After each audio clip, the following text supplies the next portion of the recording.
ഹരിച്ചേട്ടാ നമസ്കാരം. നമസ്തേ. ഹരിച്ചേട്ടാ, ബംഗ്ലാദേശിൽ നിന്നും ഏറ്റവും പുതിയ വിവരങ്ങൾ വരികയാണ്. അവിടെ സൈന്യത്തിനുള്ളിൽ വലിയ കലാപം നടക്കുകയാണ് എന്നാണ് റിപ്പോർട്ടുകൾ. എന്താണ് ഇതിൻ്റെ വിശദാംശം? ഈ സൈന്യം പല തട്ടുകളിലായിട്ട് തിരിഞ്ഞ് പരസ്പരം പോരടിക്കുന്നു എന്നൊക്കെയാണ് ചില മാധ്യമങ്ങൾ റിപ്പോർട്ട് ചെയ്തിരിക്കുന്നത്. എന്താണ് ഇതൊന്ന് വിശദീകരിക്കാമോ? ശരിയാണ്. ബംഗ്ലാദേശിൽ കലാപം നടക്കുന്നു എന്ന് പറയാൻ പറ്റില്ല സൈന്യത്തിനുള്ളിൽ. പക്ഷേ വലിയ ശീതസമരം നടക്കുകയാണ്. അത് ഏത് നിമിഷവും പ്രത്യക്ഷമായിട്ട് കലാപമായിട്ട് മാറാനുള്ള സാധ്യതയുണ്ട്. ഇപ്പോൾ ബംഗ്ലാദേശിൽ 3 ശക്തി കേന്ദ്രങ്ങളാണ് സൈന്യത്തിൽ ഉണ്ടായിരിക്കുന്നത്. ഒന്ന്, മധ്യമാർഗം സ്വീകരിക്കുന്ന സൈനിക മേധാവി ജനറൽ വക്കർ ഉസ്മാൻ. ഈ വക്കർ ഉസ്മാനാണ് ബംഗ്ലാദേശിന്റെ സൈന്യത്തിന്റെ തലവൻ. പിന്നെ അദ്ദേഹത്തിന്റെ താഴെയുള്ള 2 പേര്, അവർക്ക് 2 വിഭാഗത്തോടാണ് അവരുടെ കൂറ്. ഒന്നാമത്തേത് മുഹമ്മദ് ഷാഹുൽ ഹക്ക്, ലഫ്റ്റനന്റ് ജനറൽ മുഹമ്മദ് ഷാഹുൽ ഹക്ക്. അദ്ദേഹം ഇപ്പൊ പുറത്താക്കപ്പെട്ട ബംഗ്ലാദേശ് പ്രസിഡന്റ്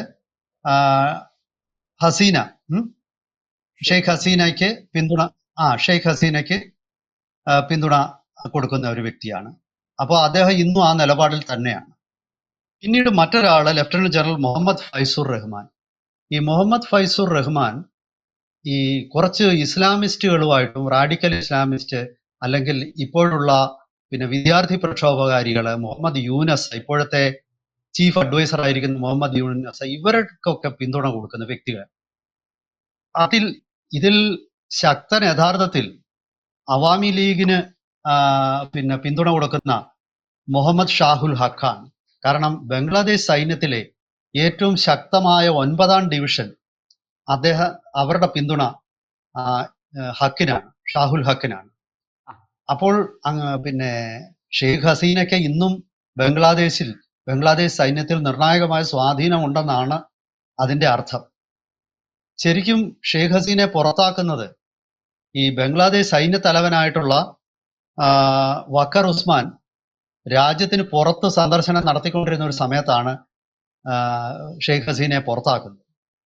ഇപ്പോൾ അദ്ദേഹം തിരിച്ചു വന്നു കഴിഞ്ഞപ്പോഴത്തേക്കും കാര്യങ്ങളെല്ലാം മാറിക്കഴിഞ്ഞു. ഇപ്പോഴുള്ള ഒരു പ്രശ്നം എന്ന് പറയുന്നത് ഈ വിദ്യാർത്ഥികളെയും അതുപോലെ വിദ്യാർത്ഥികളുമായിട്ടും മത തീവ്രവാദികളുമായിട്ടും ബന്ധമുള്ള മുഹമ്മദ് ഫൈസുർ റഹ്മാൻ, ലഫ്റ്റനന്റ് ജനറൽ മുഹമ്മദ് ഫൈസുർ റഹ്മാൻ സൈന്യ തലവനെ ക്രമം നടത്തുന്നുണ്ടോ എന്നുള്ള ഒരു സംശയം അവിടെ സൈന്യത്തിനിടയിൽ ഉണ്ടായിട്ടുണ്ട്.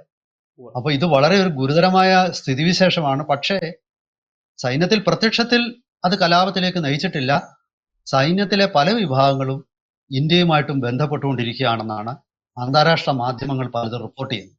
അപ്പൊ തൽക്കാലം ഇന്ത്യ അതുകൊണ്ടാണ് ബംഗ്ലാദേശ് പല പ്രകോപനങ്ങൾ സൃഷ്ടിച്ചിട്ടും ഇന്ത്യ മിണ്ടാതിരിക്കുന്നത്. ചോദിച്ചോളൂ. തീർച്ചയായിട്ടും അങ്ങ് പറഞ്ഞതനുസരിച്ച് ഷെയ്ഖ് ഹസീനയ്ക്ക് ഇപ്പോഴും ബംഗ്ലാദേശ് സൈന്യത്തിൽ സ്വാധീനമുണ്ട്. അത് നല്ല കാര്യമാണ്. ഇപ്പോൾ ഈ വിഷയവുമായി ബന്ധപ്പെട്ട് ഇന്ത്യൻ ചാരസംഘടനയ്ക്ക് ഈ ബംഗ്ലാദേശ് സൈന്യത്തിനുള്ളിൽ ഇത്തരത്തിലുള്ള ചില ശീതസമരങ്ങൾ അല്ലെങ്കിൽ കലാപങ്ങൾ ഒക്കെ സൃഷ്ടിക്കുന്നതിൽ വലിയ പങ്കുണ്ട് എന്ന ആരോപണം ഉയർന്നിട്ടുണ്ട്. എന്താണ് ഇതിന്റെ വാസ്തവം? സത്യത്തിൽ അങ്ങനെ വല്ലതുമുണ്ടോ? അല്ല, ഇന്ത്യയുടെ കാലാകാലങ്ങളിലായിട്ട് പിന്തുടരുന്ന ഒരു തത്വം അനുസരിച്ച് ഇന്ത്യ ഒരിക്കലും അയൽരാജ്യങ്ങളുടെ ആഭ്യന്തര പ്രശ്നങ്ങളിൽ ഇന്ത്യ ഇടപെടാറില്ല. അത് ഇന്ത്യയുടെ നയവുമല്ല. പക്ഷേ അയൽ രാജ്യങ്ങളിൽ ജനാധിപത്യ ധ്വംസനം ഉണ്ടാകുമ്പോഴും, അയൽ രാജ്യങ്ങളിൽ ഏകാധിപതികൾ വന്നിട്ട് ജനങ്ങളെ പീഡിപ്പിക്കുക, അതുമൂലം ഇന്ത്യക്ക് ബുദ്ധിമുട്ടുണ്ടാകുമ്പോഴും, അങ്ങനെയാണല്ലോ ബംഗ്ലാദേശ് തന്നെ ഉണ്ടായത്. അതായത് അവിടുന്നുള്ള അഭയാർത്ഥി പ്രവാഹമാണല്ലോ ഇന്ത്യ ഇടപെടാൻ. പക്ഷെ ഇന്ത്യ അതുവരെ കാത്തിരിക്കും. മറ്റു പല രാജ്യങ്ങളെയും അപേക്ഷിച്ച് ഇന്ത്യ ആദ്യമേ തന്നെ മറ്റൊരു രാജ്യത്ത് പോയി ഇടപെട്ട് അവിടെ അസ്ഥിരത സൃഷ്ടിക്കാൻ ഇന്ത്യ ശ്രമിക്കുന്നില്ല. അപ്പോൾ ഇവിടെയും അത് തന്നെയാണ്. പിന്നെ തീർച്ചയായിട്ടും ഇന്ത്യയുടെ റോയുമായിട്ടുമൊക്കെ ബംഗ്ലാദേശിലെ ഉന്നത സൈനിക ഉദ്യോഗസ്ഥർ ബന്ധപ്പെടുന്നുണ്ട്. അതിനൊരു കാരണമുണ്ട്. ബംഗ്ലാദേശിലെ പല വക്കർ ഉസ്മാൻ എന്ന് പറയുന്ന സൈനിക മേധാവി ഉൾപ്പെടെയുള്ളവര് ഇന്ത്യയിൽ പരിശീലനം ലഭിച്ചിട്ടുള്ളവരാണ്. ഇന്ത്യൻ സൈന്യമാണ് ഇവരിൽ പലരെയും പരിശീലിപ്പിച്ചിരിക്കുന്നത്. അപ്പോൾ സ്വാഭാവികമായിട്ടും അവർക്ക് ഇന്ത്യയുമായിട്ടൊരു കണക്ഷൻ ഉണ്ട്. ഇപ്പൊ താലിബാൻ ഇന്ത്യയിൽ അവരുടെ പ്രതിനിധിയായിട്ട് വെച്ചിരിക്കുന്ന ഒരാളുണ്ട്. അദ്ദേഹത്തിന് ബോംബെയിൽ വെച്ചിരിപ്പുണ്ട്. അദ്ദേഹത്തിനെ വെക്കാനുള്ള കാരണം എന്ന് വെച്ചാൽ അദ്ദേഹം ഇന്ത്യയിലാണ് വിദ്യാഭ്യാസം നടത്തിയത്. അപ്പൊ ഇന്ത്യയെ അറിയുന്ന, ഇന്ത്യയുടെ സംസ്കാരത്തെ അറിയുന്ന, ഇന്ത്യയുടെ ഭരണവ്യവസ്ഥയുമായി പരിചയമുള്ള നിരവധി പ്രമുഖ വ്യക്തികൾ, അത് രാഷ്ട്രീയക്കാരാവട്ടെ, സൈനിക ഉദ്യോഗസ്ഥരാവട്ടെ, ബിസിനസ്സുകാരാകട്ടെ, ഒക്കെ ബംഗ്ലാദേശ്, അഫ്ഗാനിസ്ഥാന്, ശ്രീലങ്ക, നിരവധി രാഷ്ട്രങ്ങളിലുണ്ട്, ആഫ്രിക്കൻ രാജ്യങ്ങളിലുണ്ട്. അവരൊക്കെ തന്നെ ഇന്ത്യയുമായിട്ടുള്ള നല്ല ബന്ധങ്ങളും കാത്തു സൂക്ഷിക്കാറുണ്ട്. കാരണം നമ്മുടെ നാട്ടിൽ നമുക്കറിയാം ആർക്കും വിവേചനം ഉണ്ടാകാറില്ല. പിന്നെ വർണ്ണവിവേചനമോ അല്ലെങ്കിൽ മതത്തിന്റെ അടിസ്ഥാനത്തിലുള്ള വിവേചനമോ ഒന്നും നമ്മുടെ നാട്ടിൽ ആരോടും കാണിക്കാറില്ല. അത് കാരണം നമ്മൾക്ക് ഇപ്പോഴും അവരുമായിട്ട് നല്ല ബന്ധമുണ്ട്. അവർ ബംഗ്ലാദേശിലെ ഉന്നത സൈനിക ഉദ്യോഗസ്ഥർ ഇന്ത്യയുമായി ബന്ധപ്പെടുന്നുമുണ്ട്. ഇവിടെ നമ്മൾ മനസ്സിലാക്കേണ്ട ഒരു കാര്യം, ഈ ബംഗ്ലാദേശിലെ സൈന്യത്തിൽ മാത്രമല്ല, ഈ സൈന്യത്തിന് പുറത്തും ഇപ്പോൾ വലിയ അതൃപ്തി ഉണ്ടായിരിക്കുകയാണ്. ബംഗ്ലാദേശ് നാഷണൽ പാർട്ടി അതിശക്തമായി പ്രതിഷേധിച്ചിട്ടുണ്ട്. ബംഗ്ലാദേശിലെ മുഹമ്മദ് യൂനുസ് ഇപ്പോൾ ശ്രമിക്കുന്നത് ശരിക്കും ഇലക്ഷൻ നീട്ടിവെക്കാനാണ്. ഇദ്ദേഹം ഈ കണക്കിന് പോയി കഴിഞ്ഞാൽ ചിലപ്പോൾ കുറച്ച് മാസങ്ങൾക്ക് ശേഷം ഇദ്ദേഹം രാജിവെക്കാനുള്ള സാധ്യതയും നമുക്ക് തള്ളിക്കളയാൻ പറ്റില്ല, ഈ മുഹമ്മദ് യൂനുസ്. കാരണം അദ്ദേഹത്തിന് കൈകാര്യം ചെയ്യാൻ പറ്റുന്നതിനപ്പുറത്തേക്ക് രാഷ്ട്രീയം അവിടെ കലുഷിതമായിക്കൊണ്ടിരിക്കുകയാണ്. ബംഗ്ലാദേശ് സൈന്യത്തെ ഉപയോഗിക്കാൻ ഈ വിദ്യാർത്ഥികളെന്ന് അവകാശപ്പെടുന്ന അവിടുത്തെ വിഘടനവാദികളും അവിടുത്തെ മത തീവ്രവാദികളും അതിശക്തമായി ശ്രമിക്കുന്നുണ്ട്. പക്ഷെ അത് ബംഗ്ലാദേശ് സൈന്യത്തിലെ ഒരു വലിയ വിഭാഗത്തിന് അതിനോട് യോജിപ്പില്ല. പാകിസ്ഥാൻ സൈന്യത്തെ അപേക്ഷിച്ച് ബംഗ്ലാദേശ് സൈന്യം റാഡിക്കലൈസ്ഡ് അല്ല അത്രയും. അത് നമ്മൾ മനസ്സിലാക്കേണ്ടതുണ്ട്. ബംഗ്ലാദേശിൽ ഒരു വിഭാഗം മുസ്ലിങ്ങൾ റാഡിക്കൽ, അതായത് തീവ്ര ചിന്താഗതിക്കെതിരായിട്ടുള്ള ഒരു വലിയ വിഭാഗം ആൾക്കാർ ബംഗ്ലാദേശിലുണ്ട്. അപ്പോൾ അവര് തൽക്കാലം മിണ്ടാതിരുന്നു എന്നുള്ളതേ ഉള്ളൂ. പതുക്കെ റീഗ്രൂപ്പ് ചെയ്ത് വരുന്നുണ്ട്. എന്താണ് ചോദിക്കാൻ വന്നല്ലോ, ചോദിച്ചോളൂ. ഞാൻ ചോദിക്കാൻ വന്നത്, അങ്ങ് പറഞ്ഞ ഈ റാഡിക്കൽ ഇസ്ലാം അല്ലെങ്കിൽ ബംഗ്ലാദേശിലെ ഒരു ചെറിയ വിഭാഗം പ്രശ്നങ്ങൾ അവിടെ ഉണ്ടാക്കുന്ന ആ വിഭാഗം ജമാഅത്ത് ഇസ്ലാമി അല്ലേ വാസ്തവത്തിൽ? അവരല്ലേ ഈ വിദ്യാർത്ഥി പ്രക്ഷോഭത്തിന്റെ പുറകിലെ ബുദ്ധി? അവർ തന്നെയല്ലേ ഈ സൈന്യത്തിൽ ഒരു വിഭാഗത്തെയും കയ്യിലെടുത്ത് വെച്ചുകൊണ്ട് ഇന്ത്യക്കെതിരെ, അല്ലെങ്കിൽ ബംഗ്ലാദേശിൽ ഇത്രയും വലിയൊരു ഭരണ അട്ടിമറി നടത്തി ഇന്ത്യക്കെതിരെ ഈ പ്രശ്നങ്ങൾ ഉണ്ടാക്കാൻ ശ്രമിച്ചുകൊണ്ടിരിക്കുന്നത്? ആ ജമാഅത്തെ ഇസ്ലാമിയാണ് അതിന്റെ നട്ടല്. പക്ഷേ ഈ അവസരം മുതലെടുത്തുകൊണ്ട് നമ്മളത് ചർച്ച ചെയ്തിരുന്നു. അൽഖ്വയ്ദയും രംഗത്തെത്തിയിട്ടുണ്ട്, മനസ്സിലായോ? Al-Qaeda of Indian sub continent എന്ന് പറയുന്ന AQIS അവരും രംഗത്തെത്തിയിട്ടുണ്ട്. ഇതിപ്പോൾ ലോകമെമ്പാടുമുള്ള തീവ്രവാദ സംഘടനകൾക്ക് ഒരു വലിയ അവസരമാണ്. പാകിസ്ഥാൻ കൂടാതെ അവർക്ക് ഒരു രാജ്യവും കൂടെ അവരുടെ കൈപ്പിടിയിലാവാനുള്ള സാധ്യത അവർ കാണുന്നുണ്ട്. സ്വാഭാവികമായിട്ടും അവരും അവിടെ ഇത് ശരിക്കും ബംഗ്ലാദേശ് സൈന്യത്തിൽ ഇത് വലിയ ബുദ്ധിമുട്ടുണ്ടാക്കിയിട്ടുണ്ട്. പക്ഷേ ബംഗ്ലാദേശ് സൈന്യത്തെ അല്ലെങ്കിൽ ബംഗ്ലാദേശ് അതിർത്തി രക്ഷാ സേനയും ഒക്കെ പ്രകോപിപ്പിച്ച് ഇന്ത്യയുമായിട്ടൊരു യുദ്ധത്തിലേക്ക് കൊണ്ടുവന്ന് അപ്പോൾ ഇന്ത്യ കഠിനമായി ഈ തീവ്രവാദികൾക്കറിയാം. അങ്ങനെ നിരവധി സൈനികർ കൊല്ലപ്പെടുമ്പോൾ ഒടുവിൽ തീവ്രവാദികളുടെ പക്ഷത്ത് ചേരുകയും ചെയ്യുന്ന, അങ്ങനെ അവരെ പ്രകോപിപ്പിക്കാനുള്ള ശ്രമങ്ങൾ ബംഗ്ലാദേശിൽ നടക്കുന്നുണ്ട്. അതാണ് ഇപ്പോൾ നമ്മൾ BSF അതിർത്തി വേലി കെട്ടുമ്പോൾ പെട്ടെന്ന് പ്രശ്നങ്ങൾ ഉണ്ടാക്കാനായിട്ട് ഒരു വിഭാഗം ബംഗ്ലാദേശിന്റെ അതിർത്തി രക്ഷാ സേന വരികയും, പക്ഷെ അതൊരു വെടിവെപ്പിലോ ഒന്നും കലാശിച്ചില്ല.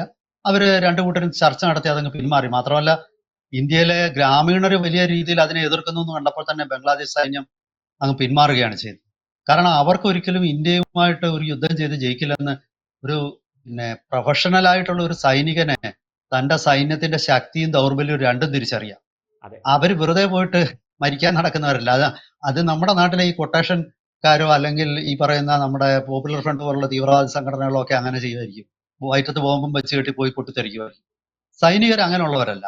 സൈനികർ അച്ചടക്കമുള്ള, സ്വന്തം രാജ്യത്തെ രക്ഷിക്കാനായിട്ട്, രാഷ്ട്രത്തിലെ ജനങ്ങളെ അത് ലോകത്ത് എവിടെയുള്ള സൈന്യത്തിനും. അപ്പം ഈ ഒരു രാജ്യത്തെ ജനറല് വേറൊരു രാജ്യത്ത് നിന്ന് കഴിഞ്ഞാൽ ആ രാജ്യത്തെ സൈനികർ അദ്ദേഹത്തിനെ ബഹുമാനിക്കും. ഇത് പഴയ കാലം തൊട്ടുള്ള ഒരു പാരമ്പര്യമാണ്.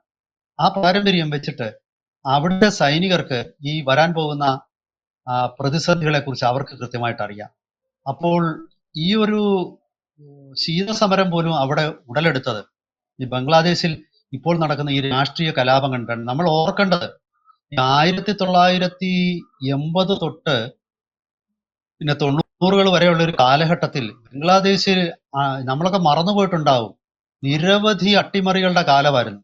അതായത് ഷെയ്ഖ് മുജിബുർ റഹ്മാനെയും കുടുംബാംഗങ്ങളെയും വധിച്ചതിന് ശേഷം, അതായത് ഷെയ്ഖ് ഹസീനയുടെ പിതാവിനെ അവരുടെ മറ്റു ബന്ധുക്കളെയും സൈനിക അട്ടിമറികളിലൂടെ വധിച്ചതിന് ശേഷം ജനറൽ സിയാവുൽ ഹക്ക് പിന്നീട് സിയാവുർ റഹ്മാൻ പിന്നീട് അധികാരഭ്രഷ്ടനാക്കി, കൊല്ലപ്പെട്ടു. പിന്നീട് ഇർഷാദ് വന്നു, ജനറൽ ഇർഷാദ് ഭരണാധികാരിയായി. അങ്ങനെ നിരവധി, ഇത് എല്ലാവരുടെയും പേര് പോലും നമുക്ക് പറയാൻ പറ്റില്ല, 20ഓളം സൈനിക അട്ടിമറികൾ ഉണ്ടായ ഒരു രാജ്യമാണ് ബംഗ്ലാദേശ്. നമ്മൾ ഇന്ന് കണ്ട ബംഗ്ലാദേശ്, അതായത് ഒരു 2010 മുതൽ ഈ കഴിഞ്ഞ ദിവസം വരെയുള്ള ബംഗ്ലാദേശ് ആയിരിക്കും നമ്മുടെ മനസ്സിലുള്ള ബംഗ്ലാദേശ്. ആ ബംഗ്ലാദേശ് എന്ന് പറയുന്നത് ശരിക്കും ഷെയ്ഖ് ഹസീനയുടെ ഭരണത്തിലുണ്ടായ സുസ്ഥിരതയുടെ ഒരു ബംഗ്ലാദേശ് ആയിരുന്നു. താരതമ്യേന വളർച്ചയും അതുപോലെ തന്നെ സാമ്പത്തിക ഭദ്രതയും ഒക്കെ നേടിയെടുത്ത അവർ ഈ കാലഘട്ടത്തിൽ. ശരിക്കും അതിനു മുമ്പുള്ള ബംഗ്ലാദേശ് ദാരിദ്ര്യത്തിന്റെ പരകോടിയുള്ള ബംഗ്ലാദേശാണ്. നമുക്ക് ഗൾഫിൽ ജോലി ചെയ്തിട്ടുള്ളവർക്കൊക്കെ അറിയാം, ഏറ്റവും ദരിദ്രരായ ബംഗ്ലാദേശികളാണ്.